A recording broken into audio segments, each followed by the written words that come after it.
Bonjour et bienvenue à la neuvième partie d'une série de vidéos où j'enseigne l'unité des radicaux et valeurs absolues qui fait partie du cours de mathématiques 20-1 dans le cadre du programme curriculaire de la province de l'Alberta. Alors aujourd'hui je vous parle des fonctions de valeur absolue. Alors je vous fais un rappel de ce qu'on avait vu dans la vidéo précédente où la valeur absolue va toujours être une valeur positive. Ok. Alors ici, je vous donne quelques définitions. La fonction valeur absolue. Une fonction de valeur absolue, c'est où une variable apparaît à l'intérieur du symbole de la valeur absolue. Alors ici, y est égal à valeur absolue de x. Ça, ce serait une fonction valeur absolue. Maintenant, une fonction définie par morceau, c'est une fonction composée de deux ou plusieurs fonctions ou parties, chacune ayant son domaine distinct qui se combine pour définir la fonction globale. Alors, ce que ceci veut dire, c'est que une fonction définie par morceau, c'est une fonction qui a différentes parties, ok, qui a différentes parties et qui qui agit d'une différente manière dépendant des domaines. Ok. Alors par exemple ici, y égale à la valeur absolue de x. Ok. Normalement, y est égal à x. Ça c'est cette partie-là. Ok. Alors y est égal à x si x est plus grand ou égal à 0. Mais puisqu'on sait que la valeur absolue interdit les négatifs, alors premièrement, je vous dessine y, y égale à x. Alors voici y égale à x. Mais il faut penser, lorsque y est égal à moins 1, la valeur absolue de moins 1, est-ce que la valeur absolue de moins 1 c'est moins 1 ou est-ce que c'est plus 1? Ben oui, c'est plus 1. Alors en fait, ce qu'il y avait auparavant en bas ici, alors tous ces nombres négatifs là, lorsque x est égal à moins 1, lorsque x est égal à moins 2, lorsque x est égal à moins 3, normalement y est égal à moins 1, y est égal à moins 2, y est égal à moins 3. Mais toutes ces valeurs négatives de y, en fait, elles doivent faire une réflexion dans l'axe des x pour devenir des valeurs positives. Ok. Et voilà, c'est ça. C'est ça. Fonction définie par morceau. On définit ceci. Alors la valeur absolue de x, y est égal à x. Y est égal à x pour toutes les valeurs de x qui sont plus grandes ou égales à 0. Mais y est égal à, et regardez ça, je vais vous montrer ce à quoi ressemble le graphique de moins x. Et voilà. Mais c'est ça. Y serait égal à moins x. Alors cette partie-là, ça c'est représenté par y égale à moins x. Y est égal à moins x pour toutes les valeurs de x qui sont négatives. Alors par exemple, moins 2. Alors moins 2. Lorsque x est égal à moins 2, alors la valeur absolue de moins 2, c'est 2. Ok. Alors finalement, fonction définie par morceau, y est égal à x, c'est la partie originale. Alors c'est le graphique original. Y est égal à x, c'est le graphique original. Le graphique valeur absolue fait de sorte qu'une certaine partie de cette fonction de y est égal à x, elle doit faire une réflexion dans l'axe des x pour maintenant devenir moins x. Et cette partie-là, c'est lorsque x est plus petit ou égal à 0. Ok. Alors là, on fait le premier exemple. Euh, alors, soit la fonction valeur absolue y égale à 2x moins 3. La meilleure façon de pouvoir résoudre ces questions-là serait de dessiner le graphique de y égale à 2x moins 3 et ensuite de dessiner après ceci le graphique de la valeur absolue de 2x moins 3. Ok. Alors pour faire ceci, premièrement, il va falloir déterminer la valeur de l'abscisse à l'origine. L'abscisse à l'origine se passe lorsque y est égal à 0. Ok. Alors 0 égale à 2x moins 3. C'est-à-dire que plus 3, alors 3 égale à 2x, x égale à 3 sur 2. Alors j'ai une abscisse à l'origine de 3 sur 2. Ok.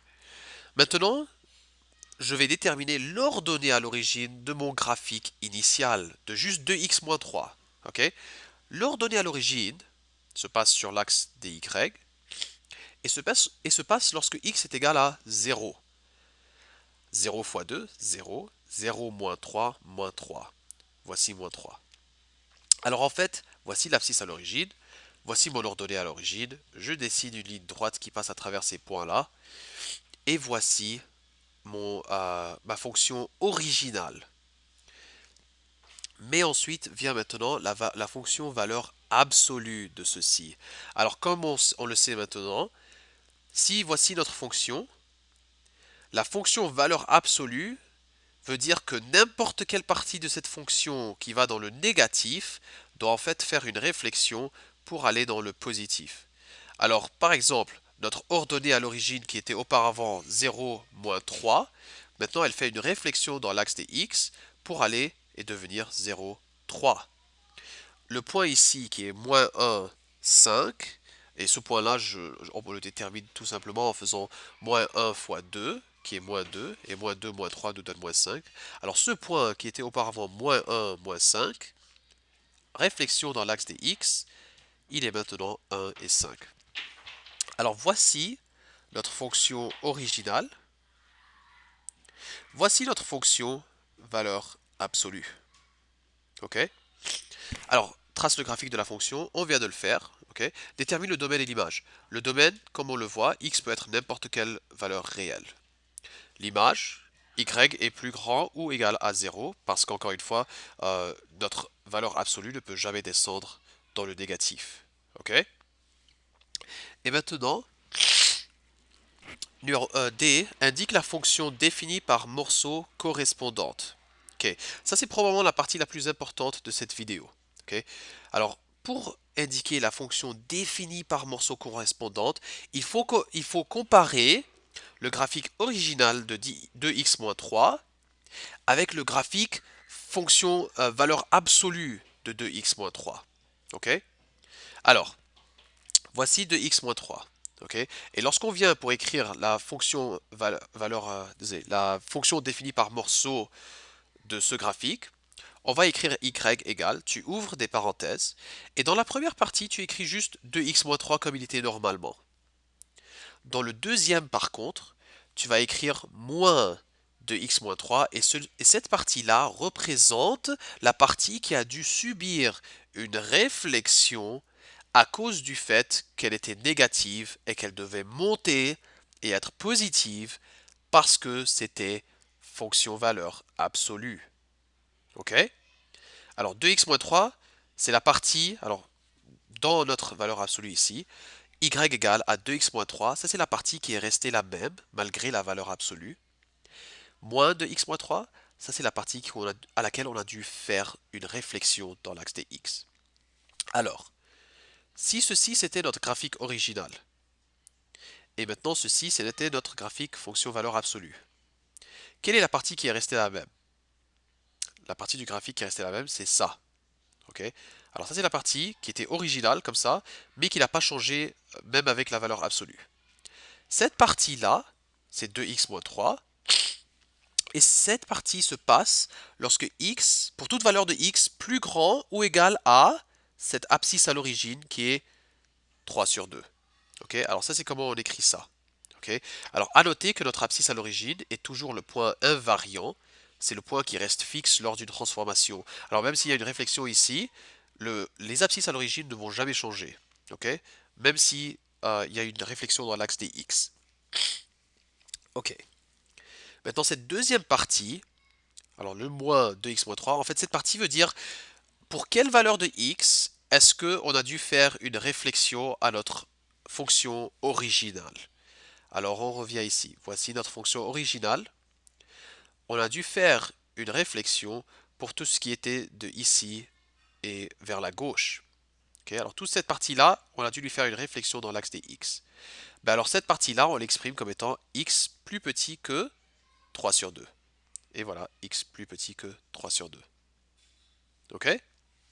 Alors, pour faire une récapitulation, pour indiquer la fonction définie par morceau, tu écris y égale 2x moins 3 et moins 2x moins 3.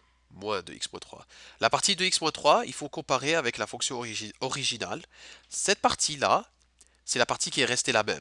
Malgré la valeur absolue, c'est la partie qui est restée la même, qui n'a pas changé. Cette partie, c'est celle qui a fait une réflexion, et c'est là où tu indiques bon, pour quelle partie est-ce que pour quelle valeur de x est-ce qu'on a fait la réflexion. Ok? Exemple 2. Le graphique de y est égal à fx a des abscisses à l'origine de -2 et de 5, et une ordonnée à l'origine de -3. -3. En crayon rouge, dessinez ci-dessous cette fonction. Alors je vous les fais là, le voilà. Euh, Ensuite, en crayon vert, dessinez la fonction y est égal à euh, valeur absolue de fx. Alors en fait, désolé, j'aperçois que j'ai oublié de vous montrer comment mettre ça sur un graphique. Alors je remonte ici. J'étais rendu à x moins x. Comment est-ce qu'on met ça sur un graphique? On va dans Math. Euh, Attendez, je vais peut-être clear ça avant. Ok, alors pour mettre une valeur absolue dans notre graphique, on va dans Math, on va à Num, on choisit Abs, absolu, et après tu mets X. Alors regarde la valeur absolue de X. Ok, c'est ce qu'on avait vu ici. Ok, même chose avec celui-là. Alors la valeur absolue de X moins 3. Oups, ok, ok, voilà, valeur absolue de X moins 3. Ok, et voilà. Ok? Alors ça c'était juste pour vous montrer comment on faisait ça avec la calculatrice. Mais voilà. Alors on revient ici. à Abscisse, ordonnée à l'origine. Je voulais dessiner en rouge. Euh, mais par contre ici j'ai voulu faire un appel à nos apprentissages antérieurs dans l'unité de fonction quadratique en fait. Alors dans l'unité de fonction quadratique, on avait vu comment déterminer la fonction d'une parabole à partir des données qu'on vous donne sur le graphique. Et alors, à partir de x égale à -2 et x égale à +5, on peut en fait déterminer les facteurs x plus 2 et x moins 5. Et ça, c'est la forme factorisée. Peut-être qu'il va falloir que je fasse un zoom. Ça, c'est la forme factorisée d'une fonction quadratique. Maintenant, pour pouvoir déterminé la valeur de a, il nous faut un troisième point sur le graphique. Et ce troisième point, dans ce cas-ci, ce serait l'ordonnée à l'origine. Alors ici, on a une ordonnée à l'origine de -3. C'est-à-dire que lorsque x est égal à 0, y est égal à -3. Et c'est ça qu'on met ici dans cette fonction. Oui, dans la fonction. Alors, à la place de x, on remplace 0. À la place de y, on remplace -3. On résout pour a. A est égal à 3 sur 10. Alors, y est égal à 3 sur 10, x plus 2, x moins 5.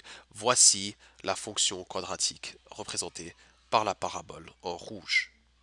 Ok? Euh, Maintenant, ceci nous est utile parce qu'à partir de ceci, on peut déterminer le sommet.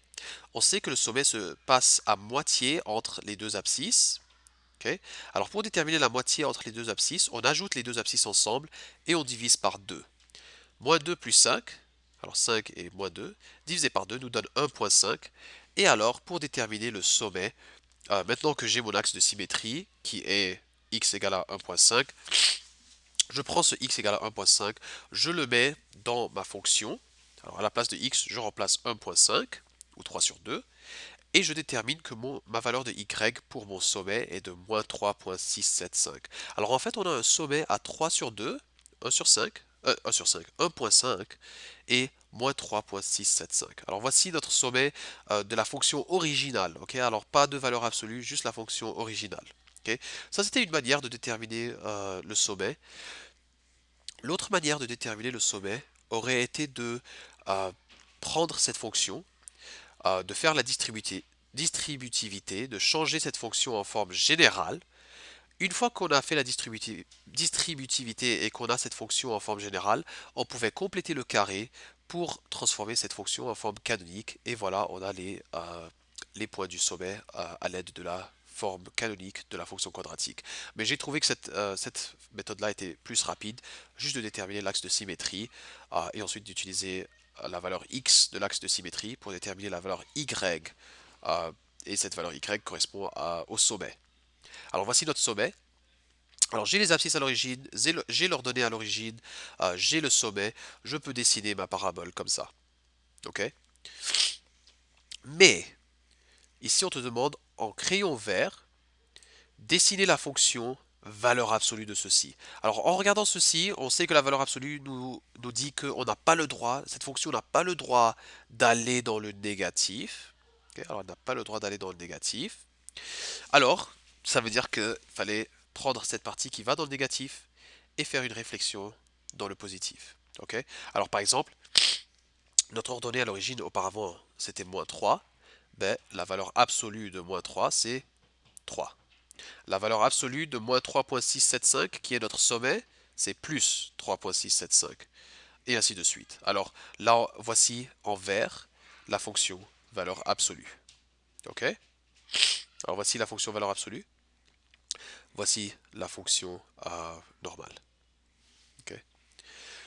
Numéro 3. Alors encore le même type de question avec oui, le même type de question avec une fonction quadratique. Mais en fait, ce que je vais faire, c'est que je vais mettre pause à cette vidéo-là. J'arrête la vidéo ici. Je reprends l'exemple 3 dans la vidéo prochaine, dans la prochaine vidéo.